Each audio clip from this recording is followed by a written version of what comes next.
सोच आपकी आवाज। नमस्कार, इंडिया वॉइस देख रहे हैं आप और मैं हूं आपके साथ प्रज्ञा मिश्रा। बुलेटिन की शुरुआत करेंगे बड़ी और अहम खबर के साथ। तो सबसे पहले बात कर लेते हैं मेरठ से जुड़ी इस वक्त की बड़ी खबर। आपको बता दें 22 फरवरी को मेरठ को मेट्रो रैपिड रेल की सौगात मिलने वाली है। नमो भारत और मेट्रो का शुभारंभ पीएम मोदी करेंगे। इसके साथ ही आपको बता दें 1 साल से मेट्रो रैपिड का ये पूरा ट्रायल जो है वो चल रहा है। मेरठ दक्षिण से मोदीपुरम तक मेट्रो रैपिड मिलेगी, तो मेरठ वासियों के लिए बड़ी सौगात है। 22 फरवरी को मेट्रो और रैपिड रेल सेवा का शुभारंभ किया जाएगा। आपको बता दें ये कार्यक्रम प्रधानमंत्री नरेंद्र मोदी द्वारा नमो भारत अभियान के तहत उद्घाटित किया जाएगा। पिछले 1 साल से मेट्रो और रैपिड रेल का ट्रायल रन लगातार चल रहा है ताकि यात्री सेवा में कोई बाधा ना आए। नई रेल सेवा मेरठ दक्षिण से मोदीपुरम तक चलेगी, जिससे शहर और आसपास के क्षेत्रों में आवाजाही आसान हो जाएगी। आपको बता दें इस परियोजना से यातायात के समय में कमी आएगी और यात्रियों को आधुनिक, तेज और सुरक्षित परिवहन सुविधा मिलेगी। ये मेरठ के लिए एक बड़ी उपलब्धि मानी जा रही है। तो मेरठ वासियों को बड़ी जल्दी एक बड़ी सौगात मिलने वाली है। 1 साल से मेट्रो का ये कार्य जो है वो चल रहा है। 22 फरवरी को इसका उद्घाटन किया जाएगा। प्रधानमंत्री नरेंद्र मोदी द्वारा इसका उद्घाटन किया जाएगा। तो बड़ी सौगात जो है मेरठ वासियों को मिलने वाली है। 22 फरवरी को मेट्रो रैपिड रेल की ये बड़ी सौगात मिलेगी। नमो भारत और मेट्रो का शुभारंभ प्रधानमंत्री नरेंद्र मोदी द्वारा किया जाएगा। तो 22 फरवरी को मेरठ वासियों को बड़ी सौगात मिलने वाली है। 22 फरवरी को मेट्रो रैपिड रेल का शुभारंभ प्रधानमंत्री नरेंद्र मोदी द्वारा किया जाएगा। आपको बता दें 1 साल से इसकी तैयारी चल रही थी। अब जल्द ही ये बड़ी सौगात मेरठ वासियों को मिलने वाली है। अब रुक कर लेते हैं एक और बड़ी खबर की। आपको बता दें सीएम धामी की अध्यक्षता में कैबिनेट की बैठक हुई है, जिसमें पेमेंट ऑफ बोनस एक्ट 2020 वापस लाने की बात कही गई है। वहीं ईएसआई डॉक्टरों के 94 पदों पर मंजूरी मिली है। तो कई बड़े फैसलों पर कैबिनेट की मुहर लगी है। तो सीएम धामी की अध्यक्षता में कैबिनेट की बैठक हुई है, जिसमें कई महत्वपूर्ण बिंदुओं पर मुहर लगी है। कई महत्वपूर्ण मुद्दों को एक्सेप्ट किया गया है। आपको बता दें बैठक में कई महत्वपूर्ण फैसले लिए गए हैं। सबसे बड़ा निर्णय पेमेंट ऑफ बोनस एक्ट 2020 को वापस लाने का रहा है। इसके अलावा ईएसआई विभाग में डॉक्टरों के 94 नए पदों को मंजूरी दी गई है। इसके साथ ही कैबिनेट ने स्वास्थ्य, शिक्षा, प्रशासनिक मामलों से जुड़े कई अन्य प्रस्तावों को भी मंजूरी दे दी है।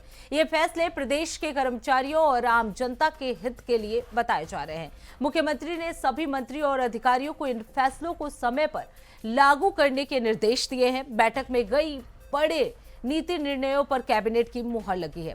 तो सीएम धामी की अध्यक्षता में आज कैबिनेट की बैठक हुई है। कैबिनेट की बैठक में कई महत्वपूर्ण फैसलों पर निर्णय लिया गया है। कई महत्वपूर्ण फैसलों को मंजूरी दी गई है। इसमें सबसे बड़ा शिक्षा और स्वास्थ्य से जुड़ा हुआ मामला था, जिसमें पेमेंट ऑफ बोनस एक्ट 2020 वापस लाने की बात कही गई है। इसे मंजूरी दे दी गई है। इसके साथ ही 92 डॉक्टरों के पदों पर मंजूरी दी गई है। तो कुछ महत्वपूर्ण फैसलों पर मंजूरी जो है इस कैबिनेट की बैठक में दी गई है। सीएम धामी की अध्यक्षता में ये बैठक हुई है और काफी महत्वपूर्ण ये बैठक माना जा रहा है, क्योंकि कई बड़े फैसलों पर कैबिनेट की मुहर लगी है।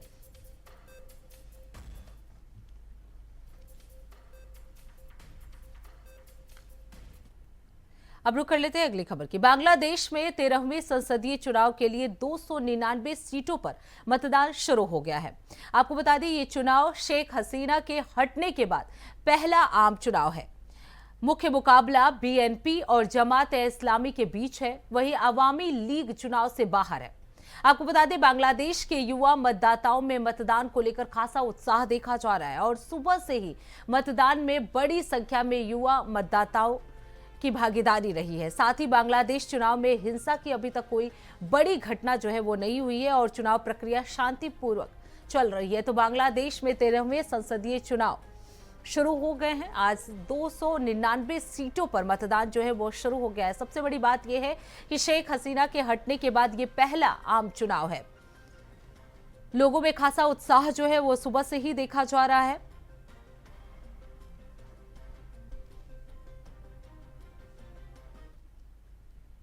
अब रुक कर लेते हैं अगली खबर की। आगरा के फतेहपुर सिकरी क्षेत्र में उस समय हंगामा मच गया जब शमशान घाट पर अंतिम संस्कार की तैयारी के बीच पुलिस पहुंच गई। 21 वर्षीय सना की संदिग्ध परिस्थितियों में मौत हुई थी। आरोप है कि ससुराल पक्ष बिना मायके वालों को सूचना दिए शव का अंतिम संस्कार करने जा रहे थे। सूचना मिलते ही थाना प्रभारी मौके पर पहुंचे और चिता से शव हटवाकर पोस्टमार्टम के लिए भेज दिया। आरोपी पति को हिरासत में लेकर पूछताछ की जा रही है। पुलिस की सतर्कता से संभावित सबूत नष्ट होने से बच गए और बड़ा विवाद जो है वो टल गया।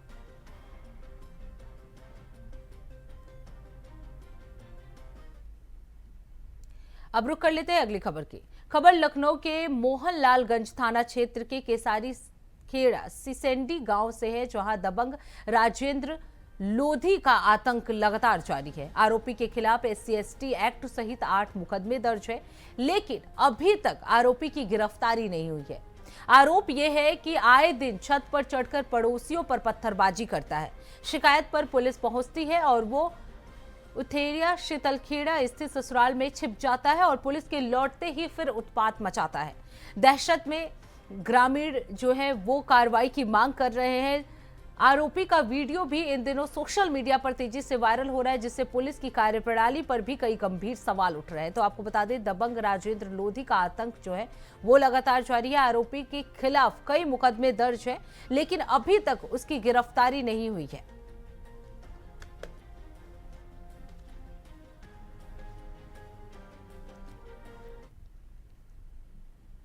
अब रुक कर लेते हैं अगली खबर की। खबर हमीरपुर से है, जहां बीती रात नेशनल हाईवे पर 34 नेशनल हाईवे पर एक भीषण सड़क हादसा हो गया, जिसमें सुमेरपुर कस्बे के पेट्रोल पंप के पास ओवरटेक कर रहे एक डंपर की टक्कर सामने से आ रहे लोड डंपर से हो गई। टक्कर इतनी जबरदस्त थी कि दोनों डंपरों के चालक गंभीर रूप से केबिन में फंस गए। डंपरों में खलासी मामूली चोटों के साथ सुरक्षित रहे। वहीं स्थानीय लोगों ने तुरंत मौके पर पहुंचकर फंसे हुए चालकों को रेस्क्यू किया और एम्बुलेंस की मदद से उसे जिला अस्पताल पहुंचाया। इस हादसे में एक चालक के दोनों पैर कट गए हैं, जबकि दूसरे चालक का एक पैर टूट गया है। हादसे के कारण नेशनल हाईवे 34 पर आवागमन कुछ समय के लिए बाधित रहा। पुलिस ने घटनास्थल का मुआयना किया और आगे की जांच शुरू कर दी है। ये हादसा सड़क सुरक्षा की अनदेखी और ओवरटेक करते समय सावधानी न बरतने का गंभीर उदाहरण है।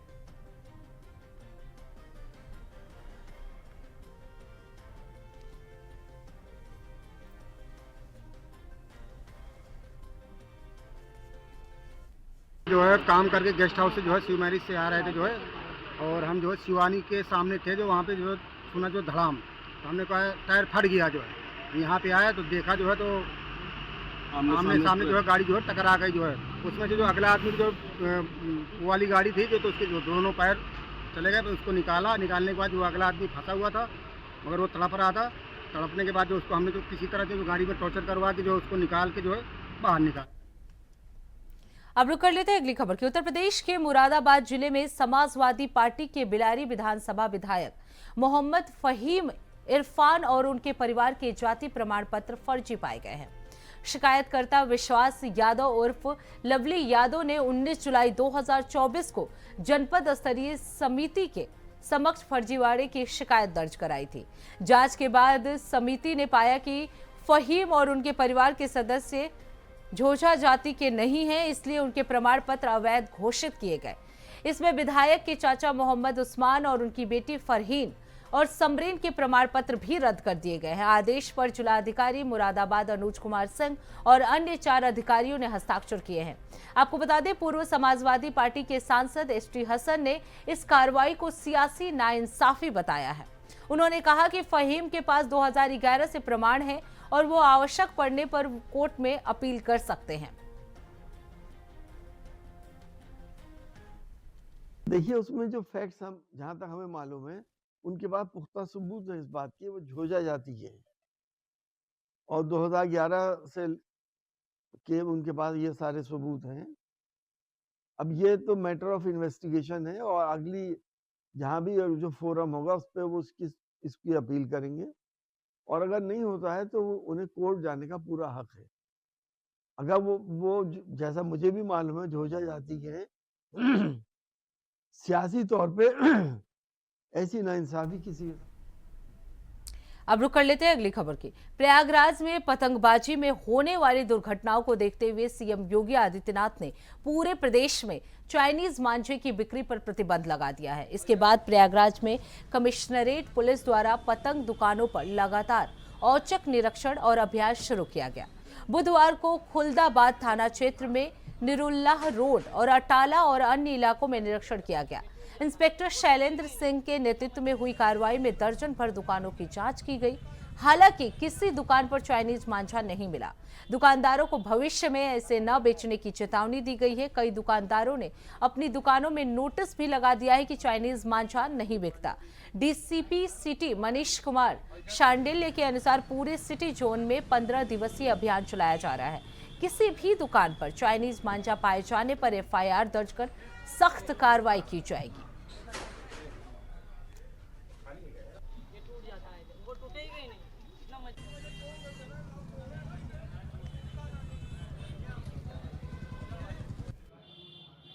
प्रतिबंधित चाइनीज मांझे के विरुद्ध जगह जगह पर पुलिस का चेकिंग अभियान चलाया जा रहा है। इसमें सभी थाना प्रभारियों को निर्देशित किया गया है कि अपने अपने थानों में टीम बनाकर अपने यहाँ पर जहाँ भी मांझे की या पतंग की जो दुकानें हैं वहाँ पर दुकानों पर जाकर चेक करें, और अगर कोई भी अवैध चाइनीज मांझा अगर वहाँ पर बिक्री मिलता है तो वहाँ पर तुरंत उसको जब्त करें और संबंधित व्यक्ति के विरुद्ध कानूनी कार्रवाई करें।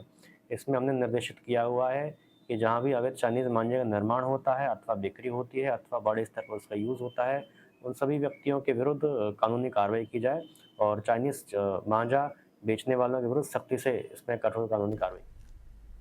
अब रुक कर लेते हैं अगली खबर की। कुंभ मेला 2027 के लिए मेला प्रशासन ने 12 करोड़ रुपए से अधिक के निर्माण कार्य की योजना बनाई है। इनमें 22 निर्माण कार्य फिलहाल धरातल पर चल रहा है। मेला अधिकारी सोनिका ने बुधवार को प्रेस क्लब हरिद्वार में आयोजित संवाद कार्यक्रम में मेला की तैयारियों की जानकारी दी। उन्होंने बताया कि इस बार कुंभ मेले में क्राउड कंट्रोल और ट्रैफिक मैनेजमेंट के लिए एआई तकनीक का इस्तेमाल किया जा रहा है। इसके लिए हरिद्वार स्थित मौजूदा मेले के कंट्रोल रूम का विस्तार करने का प्रस्ताव सरकार को भेजा गया है। मैं आमंत्रित कर रहा हूं आईएएस अधिकारी श्रीमती सोनिका का जन्म राजस्थान के अभी भी एक कंट्रोल रूम यहाँ बना हुआ है, जो मेले के जो ऑफिस है उसी के अंदर बिल्डिंग के अंदर बना हुआ है। हम लोगों ने उसी को ही और एक्सपैंड करने के लिए और एक नया प्रोजेक्ट है हमारा इंटीग्रेटेड कमांड कंट्रोल सेंटर, जिसका प्रस्ताव हमने शासन को भेजा है, जिसमें कि ट्रैफिक का, कंजेशन का, भीड़ अगर ज्यादा आ जाए तो किस तरह से एआई के एनालिसिस होते हुए किस तरह से उसमें आगे कार्यवाही की जाए, वो सारे कंपोनेंट्स हमने डाले हैं और वो अभी कार्यवाही उस पर गतिमान। बात की आपने कि पार्किंग की बहुत ज्यादा जरूरत पड़ती है, क्योंकि इतनी भीड़ आती है और सब अपने व्हीकल से आते हैं।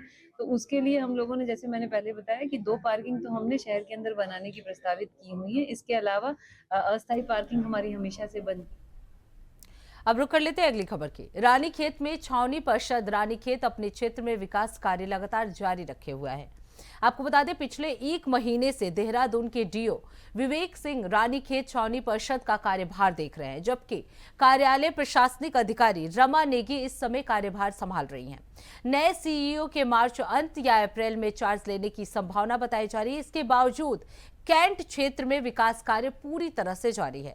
आपको बता दें, रानी झील के विकास के लिए 4 करोड़ रुपए की राशि प्राप्त होने वाली है। साथ ही कूड़ा निस्तारण प्लांट भी लगाया जा रहा है। इसके अलावा कैंट डिस्पेंसरी से टेलमेंशन व्यवस्था शुरू की गई है, जिससे वीसी के मरीज किसी भी कैंट रोग विशेषज्ञ से संपर्क कर अपने इलाज पर परामर्श ले सकते हैं।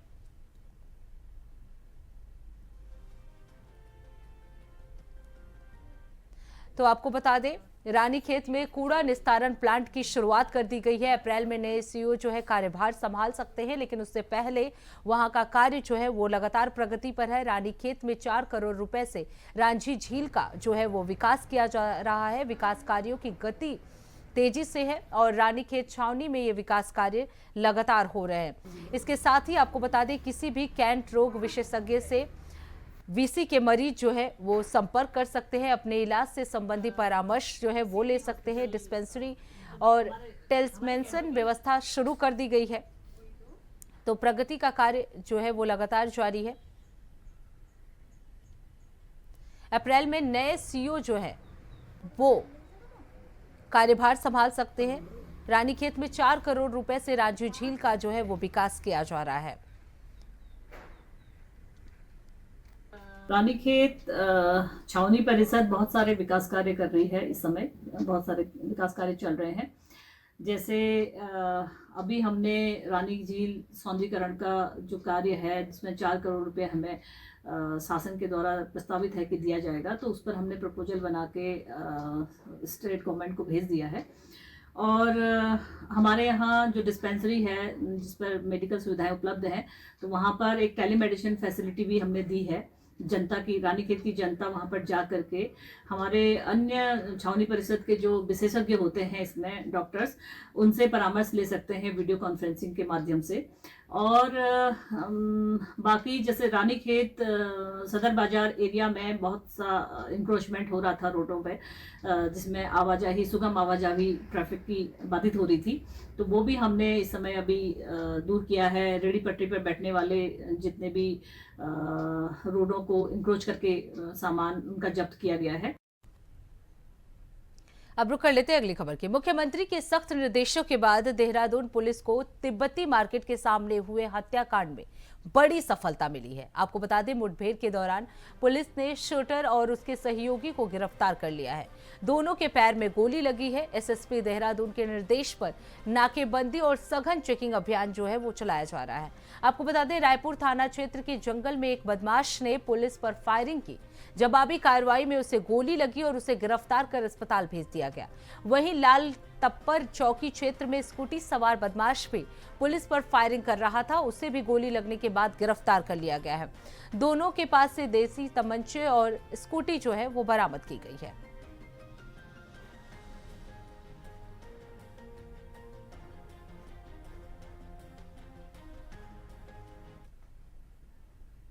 अब रुक कर लेते हैं अगली खबर की। खबर कन्नौज से है, जहां गुरसहायगंज कोतवाली क्षेत्र के पूरा भोज गांव में एक युवक अचानक मोबाइल टावर पर चढ़ गया।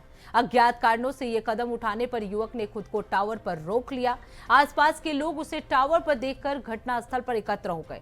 वहीं सूचना पर पुलिस जो है वो मौके पर पहुंची और युवक को सुरक्षित उतारने के लिए कई घंटों तक प्रयास करती रही, लेकिन वो नीचे नहीं उतरा। पुलिस के निरंतर प्रयास के बावजूद युवक ने टावर से छलांग लगा दी। इसके परिणाम स्वरूप वो गंभीर रूप से घायल हो गया है। घायल युवक को तुरंत अस्पताल में भर्ती कराया गया।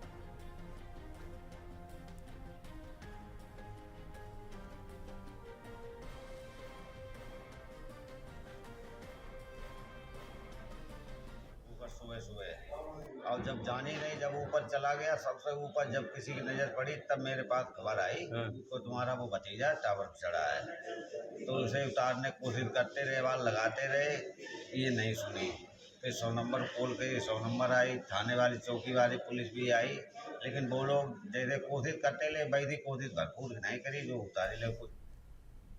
अब रुक कर लेते हैं अगली खबर की। वृंदावन के नवनिर्मित सिद्धिविनायक होटल में उद्घाटन के दिन ही भीषण आग लग गई। हादसे में 3 लोग बुरी तरह से झुलस गए हैं, जबकि कई लोग अंदर फंसे होने की सूचना बताई जा रही है। आग लगने के बाद होटल में घना धुआं भर गया है और इलाके में अफरा तफरी मच गई है। आपको बता दें, 6 से अधिक फायर ब्रिगेड की गाड़ियां मौके पर पहुंचकर आग बुझाने में जुटी हुई है। वहीं अंदर फंसे लोगों को निकालने के लिए क्रेन की मदद से रेस्क्यू ऑपरेशन चलाया जा रहा है। डीएमसीपी सिंह के मुताबिक प्रारंभिक आशंका शॉर्ट सर्किट की है। फिलहाल आग के कारणों की जांच जारी है। तो वृंदावन का यह पूरा मामला है, जहां उद्घाटन के दिन ही होटल में भीषण आग लग गई। सिद्धिविनायक होटल में हड़कंप मचा हुआ है। क्रेन से रेस्क्यू ऑपरेशन जो है वो लगातार जारी है। 3 लोग गंभीर रूप से झुलस गए हैं।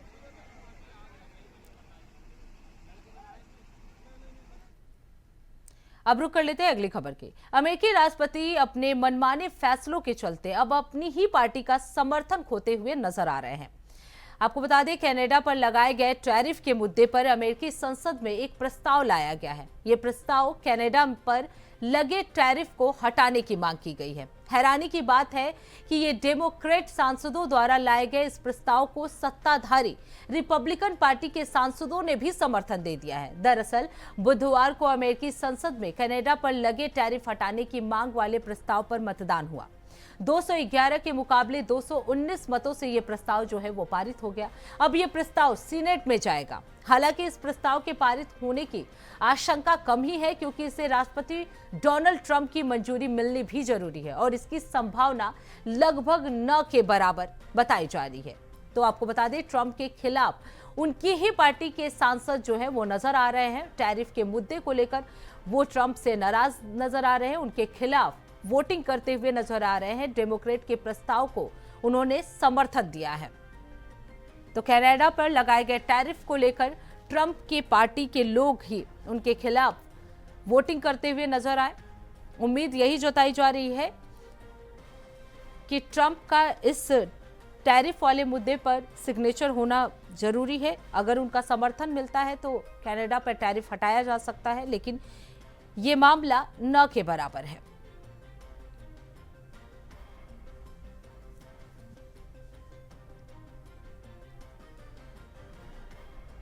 तो एक बार फिर से विवादों में घिरते हुए डोनाल्ड ट्रंप जो है वो नजर आ रहे हैं। इस बार उनके ही पार्टी के सांसदों ने उनका समर्थन नहीं दिया है। कनाडा पर लगे टैरिफ को हटाने की मांग की जा रही है और उसके समर्थन में डोनाल्ड ट्रंप के सांसदों ने भी अपना वोटिंग किया है। ट्रंप के ही खिलाफ उनकी पार्टी के सांसद जो है वो नजर आ रहे हैं। तो टैरिफ के मुद्दे पर डेमोक्रेट के प्रस्ताव को डोनाल्ड ट्रंप के सांसदों ने समर्थन दिया है। अब रुक कर लेते हैं अगली खबर की। हल्द्वानी में लगातार हो रही चैन स्नैचिंग की घटनाओं का पुलिस ने सफल खुलासा करते हुए मुख्य आरोपी को गिरफ्तार कर लिया है। एसएसपी मंजूनाथ टीसी ने प्रेस वार्ता में बताया कि आरोपी के खिलाफ नैनीताल जिले में 5 और उत्तर प्रदेश के रामपुर जिले में 5 मुकदमे दर्ज हैं। आरोपी का एक अन्य साथी अभी भी फरार है, जिसकी तलाश जारी है। मामले का खुलासा करने में पुलिस ने 400 से अधिक सीसीटीवी फुटेज खंगाली और मैनुअल पुलिसिंग का सहारा लिया है। पुलिस को आरोपी तक पहुंचने में सफलता मिली है। आरोपी के द्वारा इस्तेमाल की गई मोटरसाइकिल भी बरामद कर ली गई है।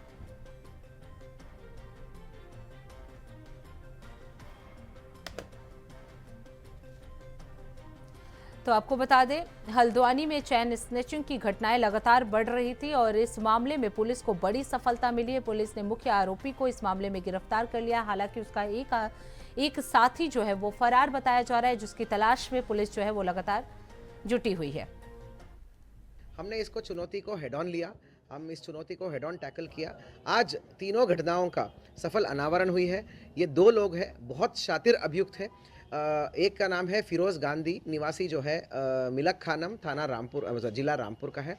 उसके ऊपर कुल मिला के 10 मुकदमे हैं। 10 302 मर्डर, लूट और हत्या का प्रयास के अलावा स्नैचिंग का हल्द्वानी में भी पिछले साल में 2 मुकदमे हैं इस पे, और इस साल का मुकदमे 3 मिला के टोटल 10 मुकदमे हैं। पुलिस का एनकाउंटर भी हो चुका है उसको, और जो है बहुत लंगड़ा के चलता है, उसको गोली लगी है पुलिस से। पुलिस के साथ मुठभेड़ का भी है। बहुत शातिर और प्रोफेशनल क्रिमिनल है। कुल मिला के हमारा टीम्स द्वारा बहुत मेहनत करे हैं। तो इसी के साथ इस बुलेटिन में बस इतना ही। देश दुनिया की तमाम बड़ी खबरों के लिए देखते रहिए इंडिया वॉइस। तब तक के लिए नमस्कार।